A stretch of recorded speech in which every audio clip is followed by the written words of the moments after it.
السلام علیکم ورحمۃ اللہ وبرکاتہ۔ آج ہم پڑھیں گے حمزہ اور الف میں کیا فرق ہوتا ہے، ڈفرینس بٹوین الف اینڈ حمزہ۔ اچھا، یہ بہت سارے لوگ جب قاعدہ میں توڑ کے ساتھ ہجے کرتے ہیں نا، جس کو جوڑ بھی کہتے ہیں، توڑ کرنا بھی کہتے ہیں، ہجے کرنا، تو اس وقت ان کو سمجھ نہیں لگتی کہ پہلے انہوں نے جب بچپن میں قاعدہ پڑھا ہوتا ہے تو انہوں نے الف زبر آ، الف زیر ای، الف پیش او پڑھا ہوتا ہے۔ تو اب جب عربی لہجہ پاکستان میں، ہندوستان میں اجمیوں تک یہ پہنچا ہے تو پھر انہیں سمجھ لگی ہے کہ یہ جو الف زبر آ کہنا ہوتا ہے، یہ الف زبر آ نہیں ہوتا بلکہ حمزہ زبر آ کہنا ہوتا ہے۔ بہت سارے لوگوں کو سمجھ نہیں لگتی، پرابلم ہوتی ہے کہ یہ کیسے کرنا ہوتا ہے۔ مثال کے طور پہ یہ جو لکھا ہوا ہے الف، اس کے اوپر زبر ہے یا اس کے نیچے زیر ہے یا اس کے اوپر پیش ہے، تو اس کو الف زبر آ، الف زیر ای، الف پیش او نہیں پڑھیں گے بلکہ کیا پڑھیں گے؟ حمزہ زبر آ، حمزہ زیر ای، حمزہ پیش او، آ ای او، اس کو ایسے حمزہ پڑھتے ہیں۔ یہ عربی کے ایک رول، عربی کا قانون ہے۔ تو اسی طرح جب ایک لفظ آئے گا ایسے الحمد، تو اس کو کیسے پڑھیں گے؟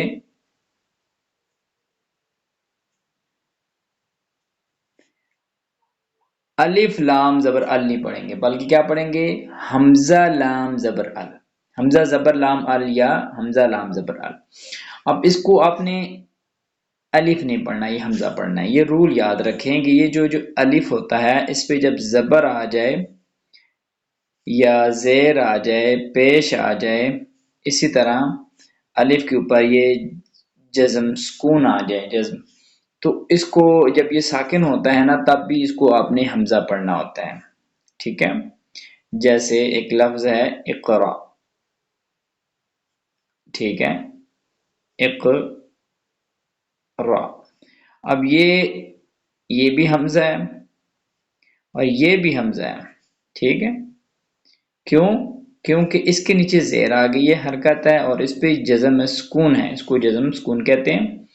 تو اس کو ہم اس کا جب ہجے کریں گے تو حمزہ قاف زیر اق، را، حمزہ زبر را، اق را، تو یہ حمزہ ہو جائے گا، اس کو الف نہیں بولیں گے۔ تو الف کب پڑھتے ہیں پھر؟ الف جب یہ خالی ہوتا ہے، ٹھیک ہے؟ ابھی ہم نے یہ آپ کے سامنے یہ جو رول لکھا ہوگا، یہ کچھ اصول ہیں الف کے حوالے سے، یہ الف کے حوالے سے ہیں، یہ تین، ٹھیک ہے، یہ میں نے لکھے ہیں، اور یہ دوسرے جو ہیں یہ حمزہ کے حوالے سے ہیں۔ یہ اصول آپ نے سمجھنے ہیں۔ لکھا ہوا ہے کہ الف ہمیشہ خالی ہوتا ہے اور اس پر حرکات ثلاثہ یا سکون نہیں آتا۔ کیا مطلب ہے اس کا؟ الف ہمیشہ خالی ہوتا ہے اور اس پر حرکات ثلاثہ یا سکون نہیں آتا۔ ابھی آپ کو میں نے بتایا ہے کہ الف کے اوپر اگر زبر زیر، حرکات ثلاثہ کیا ہوتے ہیں؟ حرکات ثلاثہ کہتے ہیں زبر زیر پیش کو، زبر زیر پیش کو حرکات کہتے ہیں نا، تو یا سکون مطلب جزم۔ تو الف کے اوپر جب ان حرکات ثلاثہ میں سے کچھ آ جائے نا تو وہ حمزہ ہو جائے گا، ٹھیک ہے؟ ابھی آپ کو میں نے اگزامپل بتائی تھی۔ تو اس کے مقابلے میں جو حمزہ خالی نہیں ہوتا اور اس پر حرکات ثلاثہ سکون آ سکتا ہے، جیسے ابھی آپ کو میں نے بتایا ہے کہ یہ الحمد جو ہے، اب اس میں کیا ہے کہ یہ جو الف ہے، یہ الف تھا، اس کے اوپر زبر آ گئی ہے، تو یہ اب کیا بن گیا؟ حمزہ ہو گیا، ٹھیک ہے؟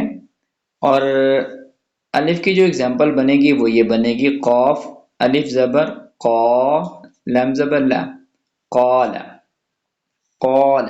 اب یہ الف آپ دیکھیں گے خالی ہے، اس پہ کوئی حرکت نہیں ہے، نہ زبر ہے، نہ زیر ہے، نہ پیش ہے، یہ زبر ہے، یہ حرکت قاف کے اوپر ہے، الف خالی ہے۔ تو جب اس قسم کا الف خالی ہوگا، قال، مال، ٹھیک ہے، جیسے میم الف زبر ما، لام زبر لا، مال، یہ میم ہے، ٹھیک ہے؟ میم الف زبر ما، لام زبر لا، مالا. اس قسم کے بہت سارے ایسے الفاظ آتے ہیں تو وہ کیا ہوں گے؟ وہ الف ہوں گے. اچھا، ایک اور سوال لوگ کرتے ہیں، یہ جیم زبر الف، یہ جو مد آ جاتی ہے، یہ جو مد آتی ہے، یہ مد، یہ تو کہتے ہیں جی یہ تو الف کے اوپر ہے قاری صاحب، پھر ہم اس کو الف کیوں کہتے ہیں؟ کیونکہ الف تو خالی ہوتا ہے. الف کے اوپر یہ مد آ گیا، سائن آ گیا، ہم نے پڑھا الف خالی ہوتا ہے. تو یہ اس کا جواب یہ ہے کہ یہ جو الف ہے یہ الف خالی ہی ہے. یہ جو مد ہے نا، یہ بیسیکلی ایک علامت ہے، حرکت نہیں ہے. الف کے اوپر کوئی حرکت آئے جیسے زبر زیر پیش یا جزم آئے تو تب وہ حمزہ بن جاتا ہے. یہ تو الف ہی کو بڑھانے کے لیے، الف کی ہی آواز کو بڑھانے کے لیے یہ اوپر مد آ جاتی ہے. اس کی اگزامپل یہ ہے کہ الف کے اوپر آپ ایک اور الف، دو الف، تین الف یہ سمجھے کہ بنی ہوئی ہیں. آپ یہ سمجھیں کہ ایک الف کو لمبا کرنے کے لیے آگے دو الف یا تین الف اور لکھ دیتے ہیں. اس کو تین الف لکھنا جو ہے کہ وہ مشکل ہوتا ہے، تو اس لیے اوپر ایک مد لکھ دیتے ہیں، مد کا سائن بنا دیتے ہیں. اس کا یہ فائدہ ہوتا ہے کہ آپ نے الف کو زیادہ لمبا کرنا ہے. یہ کوئی حرکت نہیں ہے بلکہ علامت ہے. صحیح ہے؟ تو اس لیے، اور یہ پڑھی بھی جیم کے اوپر جا رہی ہوتی ہے. اگر اس کو مان بھی لیا جائے تو یہ جو ہمارے سامنے شو یہ الف کے اوپر ہو رہی ہے، لیکن ہے یہ جیم کے اوپر ہے. ٹھیک ہے، الف کے اوپر نہیں آتی. تو یہ آپ اس کو سمجھیں. ایک تو یہ ہو گیا کہ الف ہمیشہ خالی ہوتا ہے اور اس پر حرکات ثلاثہ یا سکون نہیں آتا. ایک یہ بات سمجھ آ گئی آپ کو. اور اس کے مقابلے میں جو حمزہ ہوگا، حمزہ خالی نہیں ہوتا اور اس پر حرکات ثلاثہ یا سکون میں سے کوئی آ سکتے ہیں. تو یہ آپ کو میں نے بتا دیا. دوسرا، الف کلمہ کے ابتدا میں نہیں آتا، کلمہ کے ابتدا میں نہیں آتا. جیسے انسان، ٹھیک ہے، یہ اوپر میں نے ایگزامپلز دی ہوئی ہیں. دیکھیں، یہ انسان ہے، یہ جو ہمارے سامنے لفظ ہے انسان، یہ اس کے نیچے زیر آئے گی انسان.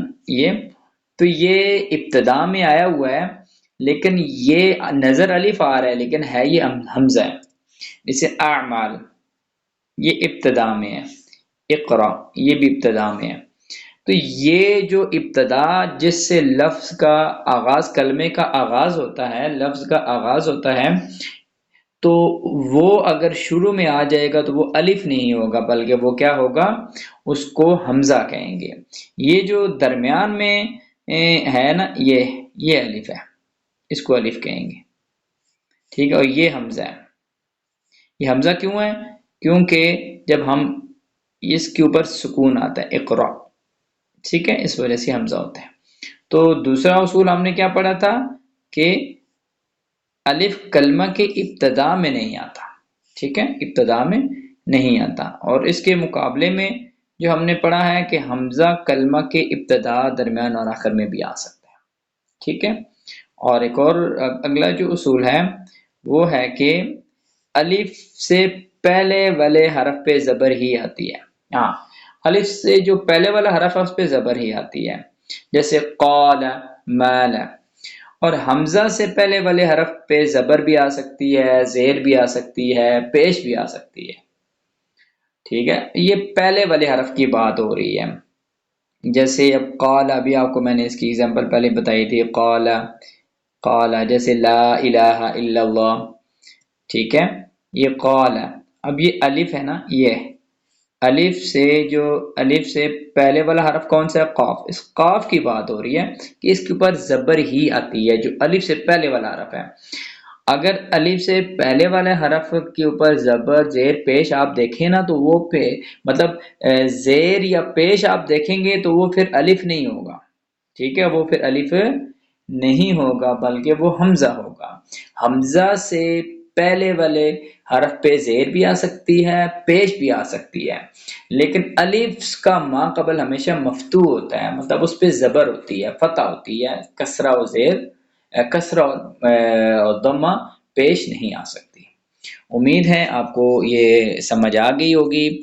حمزہ اور الف کا فرق آپ کو سمجھ آ گیا ہوگا. لیکن حمزہ اور الف کی پہچان کیا ہے بہت ساری ایسی جگہوں میں حمزہ اور الف کی پہچان نہیں ہو پاتی، تو میں نے تھوڑا سا یہاں پہ آپ کو بتایا ہوا ہے کہ یہ جو پہلے نمبر پہ آپ کو نظر آ رہا ہے یہ الف ہے، ٹھیک ہے، اور باقی یہ حمزہ ہے کیونکہ اس کے اوپر زبر زیر پیش آگے بھی حرکات آگے بھی ہے، اور یہ تینوں جو ہیں یہ حمزہ ہے۔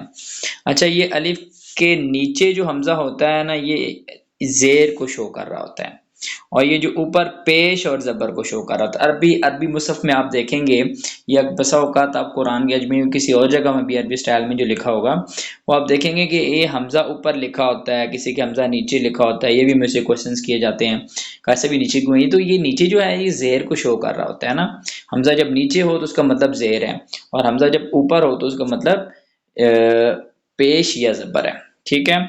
اور یہ جو واو کے اوپر حمزہ ہوتا ہے، یا کے اوپر حمزہ ہوتا ہے نا، چھوٹا سا حمزہ بنا ہوتا ہے، تو یہ واو کی ویلیو کو ختم کر دیتا ہے اور یا کی ویلیو نہیں ہوتی، تو یہ صرف حمزہ ہی پڑھا جاتا ہے۔ یہ سمجھ لیں کہ حمزہ بیٹھا ہوا ہے واو کے اوپر، حمزہ بیٹھا ہوا ہے یا کے اوپر، صرف اس کو ایز اے کرسی استعمال کر رہا ہے، لیکن وہ ویلیو واو کی اور یا کی نہیں ہوگی، بس یہ صرف اور صرف حمزہ ہی کی ویلیو ہوگی۔ کسی جگہ بھی جیسے قوریہ، اب قوریہ میں لکھنے میں آپ دیکھیں گے تو یہ اسی طرح اینڈ میں اسی طرح لکھا ہوگا قوریہ، تو واو یا کے اوپر ایسا حمزہ بنا ہوگا، تو وہ یا نہیں پڑھی جا رہی، یا سائلنٹ ہوتی ہے۔ حمزہ کو لکھنے کا ایک طریقہ ہوتا ہے، سٹائل ہوتا ہے، وہ اسی وجہ سے لکھا جاتا ہے۔